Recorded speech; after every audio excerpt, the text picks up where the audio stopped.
Right, good morning, everybody, and thanks for tuning in as usual.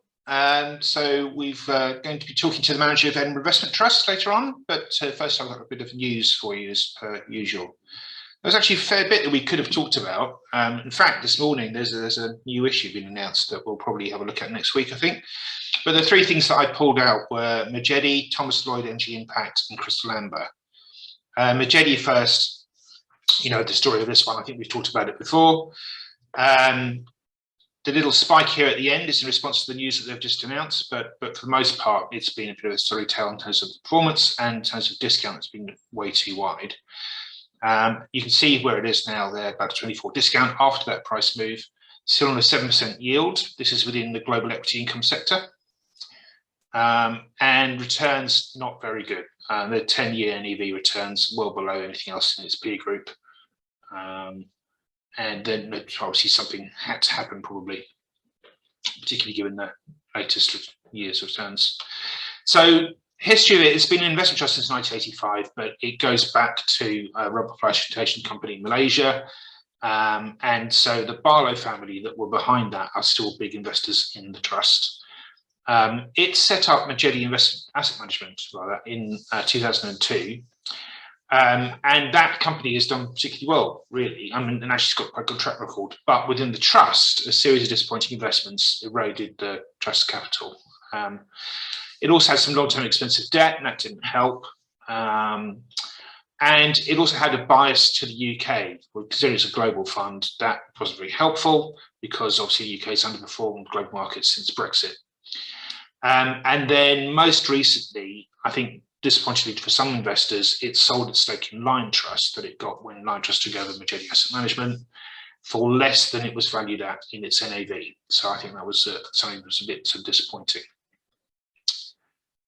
What it's planning to do now is appoint a new manager, this outfit called Marylebone Partners, who are run by a guy called Dan Higgins, who is sort of ex officio and Maker Asset Management. So they've got fairly good sort of pedigree in terms of the team. The objective is to outperform inflation as measured by CPI over 4% a year over 5-year periods. It's not a particularly big company that it's going to, but it does have a track record in this kind of approach. And it's achieve that objective over 3 years, which I suppose is a tick in the box. As part of the deal, it'll get stake in the manager again. So I think this is something obviously that the Majedie board quite like doing, is having a slice of their manager. And the fee is obviously quite reasonable. So based on market cap, which is obviously quite helpful in this instance, and 0.9% on the first 150 million, which is probably where I'll be for a while. Pay a dividend, I think probably largely out of capital, but we'll see, of about 3% per year, so 0.75 a quarter. That may help in terms of placating investors. So in terms of what it's going to be invested in, it's a sort of mishmash of different styles. So there's a special situations bucket, which they specifically say it's good. They've got sort of 24 to 36 month time frame. Investing in co-investments, special purpose vehicles, opportunistic funds. I'm trying to work out what that could mean, because most co-investments, type private equity opportunities, you need sort of 7, 8, 10 year kind of time frame. I suppose things like the stake that Third Point have. Anyway, it doesn't matter. We'll go into that. I mean, we'll take something just to find out as we go along. There's obviously some funds as well, and I don't think these are going to be listed funds. I think they're going to be unlisted funds or open-ended funds, but probably with reasonable liquidity. Run by boutiques, some of which you might not be able to access as a retail investor. And then also some direct equity investments as well. And there it looks to me as though it's kind of growth at a reasonable price. I know they stress value in the statement, but I think they are talking about the value of the growth companies that they're buying. So it's not a sort of value fund. So blending those three things together will give you something a bit different. I'm guessing it's going to stay in the global equity income sector. It might become a flexible investment fund. We'll have to wait and see that as well. The shareholders need to prove it because it's quite a big shake-up to the investment approach. So that vote is going to be in January alongside the AGM. And I'm guessing that if they've gone down this route, the family are already on side. And it's hard to know how much they own, but I think they've definitely got more than a third. The problem that I have with it is that there's no cash exit. So if you've been sort of sitting there quite miserable, looking at the discount, looking at the performance, thinking, I'd quite like to get out of this, but I don't really want to sell because of a 26 discount, this doesn't give you an immediate solution. There is, however, supposed to be a cohort of investors that are keen on the idea and will buy in the secondary market. So the hope would be that they will continue the narrowing of the discount. We'll have to wait and see whether that works or not. ThomasLloyd has been around for much less. It has not even a year old yet. And the notable thing when it launched was it was backed by a fund from the Foreign Commonwealth Development Office. And it's investing in Asian renewable energy. So it's going to be sort of Philippines, India, Vietnam, and probably Bangladesh is the fourth one. There was talk of Sri Lanka at the beginning, but obviously the Sri Lanka's run into problems. It took a while to get the thing invested, really because of delays of getting things approved, not because there's any kind of unwillingness on part of sellers. So they initially bought this stake in the Philippine solar projects. Then they've also got the stake in India, which they would pay for partly with shares, so that grew the fund a bit. And most recently, they've made an investment in Vietnam. They're topping up their Indian position, so buying the remainder of the stake that they don't own already. And I'm told that when they own 100% of this, it'll be much quicker to deploy funds through this Indian thing. They won't need to keep going back to the government for approval, so that'll be helpful. But anyway, in the meantime, they'll have deployed 86% of the IPO proceeds anyway. So I think they were thinking, well, we're just about there, time to raise more money. Here it is sitting in the new energy sector. Obviously, we've got an awful lot of funds on discounts now because of all the shenanigans that we own in the UK government. The yield is rising slowly when it's deploying the money. So obviously I'm proving that because we don't want things to be over-distributing in the beginning with no income. The problem it's got, obviously, it's trading on a very small discount here. That's probably not going to be quite helpful.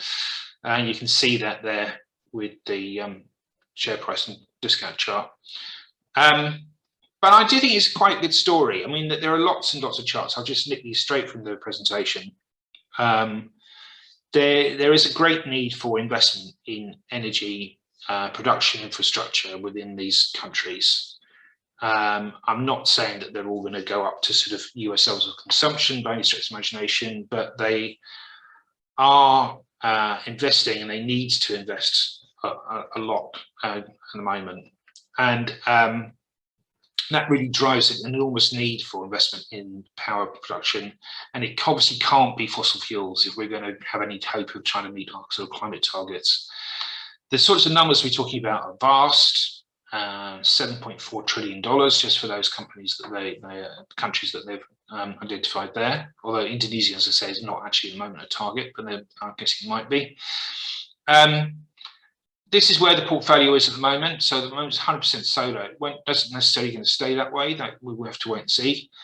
I think the interesting thing from my point of view is that the revenue that they've got is quite predictable. So it's mostly backed by government bodies, either the state government themselves or individual governments, local governments. And it's at fixed prices under power purchase agreements. So that actually is a big tick in the box. And also a fair chunk of this is in dollars. I think that's the Vietnamese stuff, which is also helpful. So although you've got some currency exposure, and actually the rupee's been relatively strong this year, which has been good news. I'm not sure about the peso. I think that might be a little bit weak, but there we go. It does look as though, although it's sort of a little bit risky because it's Asia and because it's an emerging market, I think that some of that has been de-risked by this, which is obviously helpful. This is the pipeline. I'll leave that up for a second, just so you can have a look at it rather than me talking through it. But there is plenty to do and plenty of money that they could be spending. So in terms of what they're trying to raise now, you know, they could easily spend $308 million. I don't think there's much hope of getting that much, but we'll have to wait and see. They're launching this placing at 103, which is obviously a premium to the current market price. It is a placing. It's not open to retail investors. I think that's unhelpful, but there we go. But the specific target is to sweep up some interest that they said they had from European investors at IPO but who couldn't participate. So we'll just have to wait and see how big that is. But I think they might be prepared to pay a small premium to the market price, leading to the NAV. So we'll see. Just have to wait and see. And as I've said there, this thing really shouldn't be on a discount from the point of view of what's been going on elsewhere. I know discount rates have been going up, but they're pretty high in these sorts of markets anyway, and so that, you know, it doesn't really make a huge amount of difference to them. So I do think this one should be okay and probably deserves to grow a bit. It's a little bit too small at the moment. Finally, Crystal Amber. I just briefly want to mention this one. It failed its continuation vote last December. It's paying out some money through dividends, so it's now done 2 of these, 10p in February, 10p in August, which is quite chunky in relation to the current share price. It adopted a realisation strategy formally in March 2022 with a sort of incentives for the managers to get on and turn the money. And the deadline for actually selling stuff seems to be sort of shifting backwards, which is maybe being a bit unhelpful. So I don't know if people are getting a bit despondent about this. Here is the share price and the NAV. I just put this in here just a bit longer. This is 10 years, just to show you that the big fall happened here. And that was really around, I went to sort of bet the farm on Hurricane Energy, and it didn't really help. And there's a couple of things that went wrong at the same time. And the discount's still pretty wide. And there's a good reason why it's winding up, because you can see that the returns aren't great, especially relative to the rest of the sector, although they are relatively stable, I suppose, over the past year. So they had all these stakes, big stakes in companies that they can really only get out of through corporate transactions. I think it's not like to be able to trade them. But they did think they could get out those by the end of December 23. They've got another thing in a biotech company that they believe take even longer. Hurricane Energy is the big one, and it does seem as though there's been some movement here. So there was a bid approach for it. If had that bid approach actually gone ahead, it would have freed up money equivalent to about half of Crystal Amber's current market cap. That would have been a huge result for the thing, and should have seen quite a big narrowing the discount. The board rejected that though, and has initiated a formal sell process. So obviously they're hoping for a little bit more money. I don't know whether that stacks up with what's going on with the oil price or not. We'll wait and see. But regardless of what's going to happen, Crystal Amber is going to start getting money back in Q1 2023. They've also sold a small little thing called Board Intelligence, 2 million quid. So things are moving in the right direction. And frustrated shareholders, I think, should see some action soon. We'll have to wait and see. Good. So that's enough from me.